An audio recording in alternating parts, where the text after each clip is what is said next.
जब एक राजनीतिक दल जानता है, उसका एक एक नेता जानता है कि चुनाव के समय आपके सामने फिजूल की बातें करेंगे, आपके सामने चाइना की बातें करेंगे, किसी और देश की बातें करेंगे, कुछ ना कुछ नया निकालेंगे, लेकिन आपके विकास की बात नहीं होगी, महंगाई की बात नहीं होगी, आप कैसे अपनी जिंदगी बिता रहे हैं, किस संघर्ष से आप गुजर रहे हैं, इसकी बात नहीं होगी।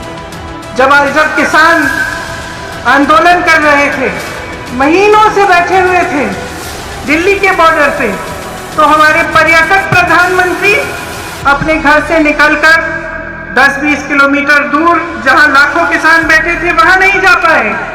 जिनके पति, जिनके सदस्य कुचले गए हैं, इसी सरकार के मंत्री के बेटे की जीप के पहियों के तले।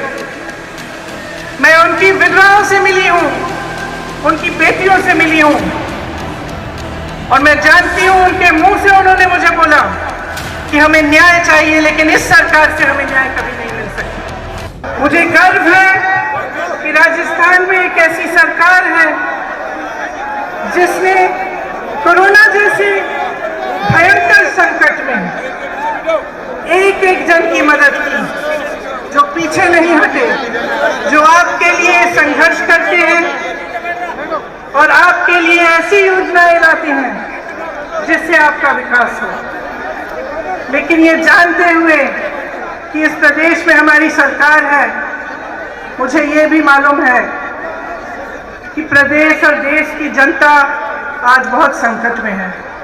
मुझे मालूम है कि जिस तरह से हमारा देश चल रहा है, जिस तरह की सरकार केंद्र में है, उसकी नीतियों से आप पर कैसे कैसे संकट है और आप किस संघर्ष से गुजर रहे हैं।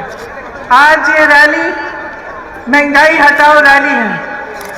आप सब इतनी बड़ी तादाद में यहाँ क्यों आए हैं? आप इसलिए आए हैं क्योंकि आपका जीना मुश्किल हो गया है। आप इसलिए आए हैं कि आज एक गैस सिलेंडर 1000 रुपए का हो गया है। आप इसलिए आए हैं कि सरसों का तेल आपको 200 रुपए में मिल रहा है, पेट्रोल और डीजल के दाम आसमान छू रहे हैं।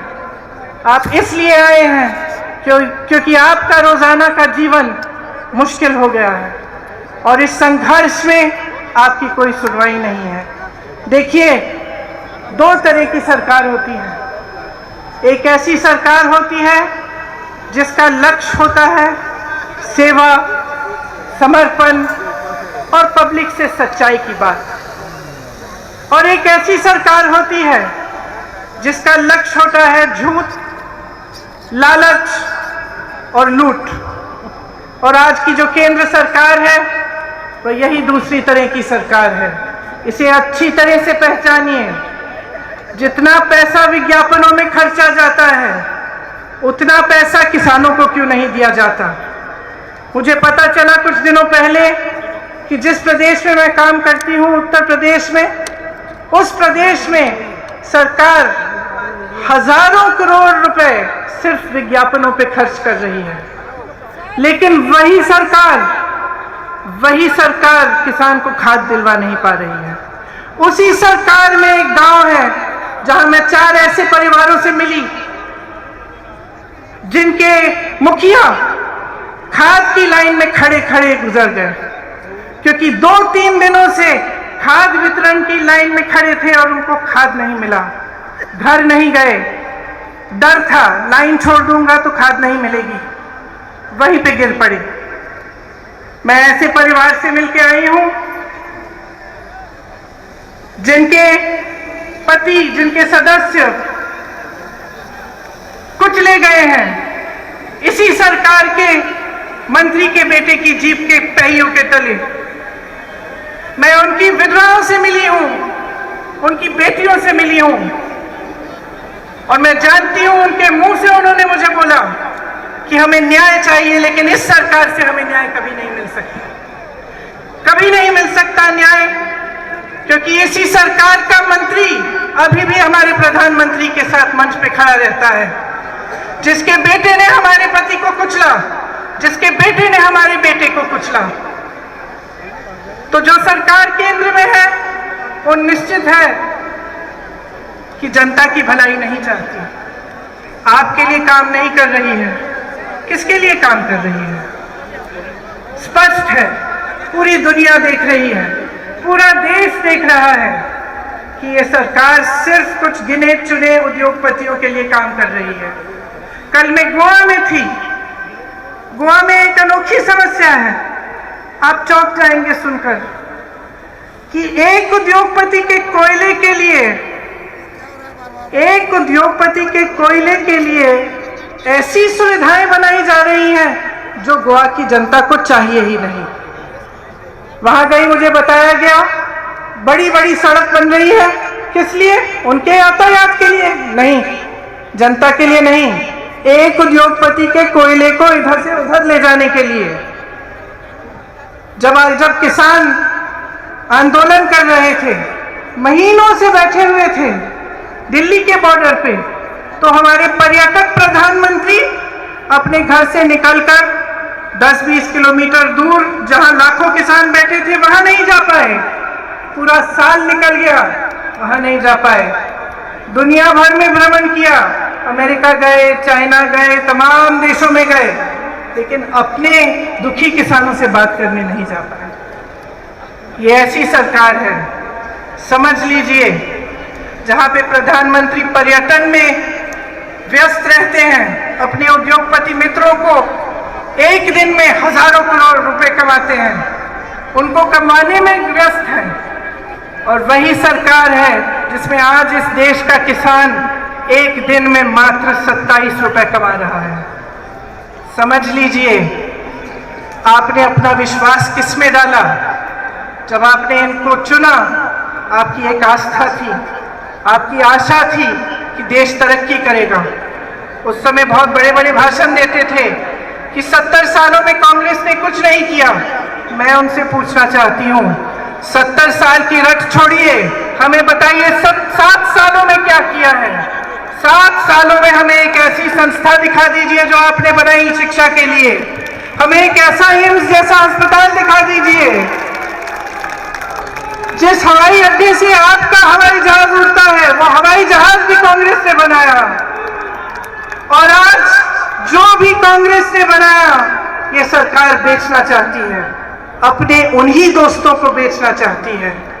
तो देख लीजिए, समझ लीजिए, मैं लंबी चौड़ी बात नहीं करना चाहती, सीधी बात कहना चाहती हूं, इनकी नीयत क्या है। राजस्थान में एक ऐसी सरकार है जिसकी नीयत सही है, इसीलिए कोरोना आता है, आपकी मदद होती है, आपको मुफ्त इलाज, 5 लाख रुपए का मुफ्त इलाज मिलता है, 1 लाख रोजगार मिलते हैं, क्योंकि सरकार की नीयत सही है। केंद्र में जो सरकार है, जो उनके नेता हैं, जब भी मंच पर आकर आपके सामने बात करते हैं, सच्चाई नहीं करते, सच्चाई नहीं कहते, सिर्फ आपको गुमराह करते हैं। और इसमें मेरी आपसे बहुत बड़ी शिकायत है कि जब जब चुनाव आता है तो आप जवाबदेही नहीं मांगते। जब नेता समझ जाता है और एक राजनीतिक दल समझ जाता है कि देखिए चुनाव आएगा, मैं ऐसी बातें करूंगा जिससे जनता गुमराह हो जाएगी, जातिवाद की बात, सांप्रदायिकता की बात, ताकि जनता मेरे से विकास के बारे में पूछेगी ही नहीं। जब नेता के मन में ये बात बस जाए तो वो काम क्यों करेगा आपके लिए? जब एक राजनीतिक दल जानता है, उसका एक एक नेता जानता है कि चुनाव के समय आपके सामने फिजूल की बातें करेंगे, आपके सामने चाइना की बातें करेंगे, किसी और देश की बातें करेंगे, कुछ ना कुछ नया निकालेंगे, लेकिन आपके विकास की बात नहीं होगी, महंगाई की बात नहीं होगी, आप कैसे अपनी जिंदगी बिता रहे हैं, किस संघर्ष से आप गुजर रहे हैं, इसकी बात नहीं होगी। जब उनके मन में ये बसा हुआ है तो वो आपके लिए कभी काम नहीं कर सकते, क्योंकि उनको मालूम है कि वे जवाबदेह नहीं है। मैं सिर्फ आपसे एक चीज मांगूंगी कि आप जागरूक बने और इस भाजपा की सरकार को जवाबदेह बनाएं। इन्होंने क्या किया है आपके लिए, पूछिए। किस वजह से इतनी महंगाई है इस देश में? जब प्रधानमंत्री जी के पास 8,000 करोड़ रुपए है अपना हवाई जहाज खरीदने के लिए, तो किसानों का बकाया क्यों नहीं देते? जब किसान को खाद की जरूरत है तो उसका दाम कम क्यों नहीं करते? उसका दाम बार बार बढ़ क्यों रहा है? जब उनके उद्योगपति मित्र फूल रहे हैं, फल रहे हैं, तो हमारा किसान क्यों रो रहा है, क्यों मर रहा है? पूछिए, ये आपकी जिम्मेदारी है। इस सरकार की एक बहुत बड़ी जिम्मेदारी है आपके प्रति। आपका विकास, आपके देश की तरक्की, आपको आगे बढ़ाना, आपके बच्चों को एक मजबूत भविष्य देना। तो आपकी जिम्मेदारी है कि वो मजबूत भविष्य आप सरकार से मांगे, उनको जवाबदेह बनाएं और खड़े हो जाएं। आज ये सभा महंगाई की बात की है। मैं आपसे कहना चाहती हूं कि जिस तरह से आप महंगाई से लड़ रहे हैं हर रोज हम उसी तरह से अपनी जी जान लगाकर आपके लिए लड़ेंगे। ये सिर्फ आपकी लड़ाई नहीं है, ये इस मंच पे बैठे कांग्रेस के एक एक नेता की लड़ाई है। ये मेरी लड़ाई है, ये मेरे भाई राहुल गांधी की लड़ाई है, ये सोनिया जी की लड़ाई है, ये अशोक गहलोत जी की लड़ाई है, और तमाम यहां बैठे नेता आपके लिए लड़ेंगे। इस देश से महंगाई हटानी है और इस प्रयास में आप सबको हमारे साथ लड़ना पड़ेगा।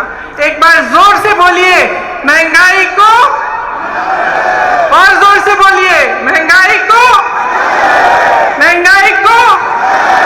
और इस प्रयास में हम बिल्कुल पीछे नहीं हटेंगे, हम आपके साथ हैं, आपकी लड़ाई हम लड़ते रहेंगे। धन्यवाद, जय हिंद। साथियों, मुझे आप लोगों को बताते हुए बड़ी खुशी है कि जिनका हम इंतजार कर रहे हैं, श्रीमती सोनिया गांधी जी और राहुल गांधी जी दोनों हमारे बीच में आ गए हैं। और मैं आप सब लोगों से अनुरोध करूंगा, सब लोग अपने अपने स्थान पे खड़े होकर के चैनल को सब्सक्राइब करें और घंटी जरूर दबाएं।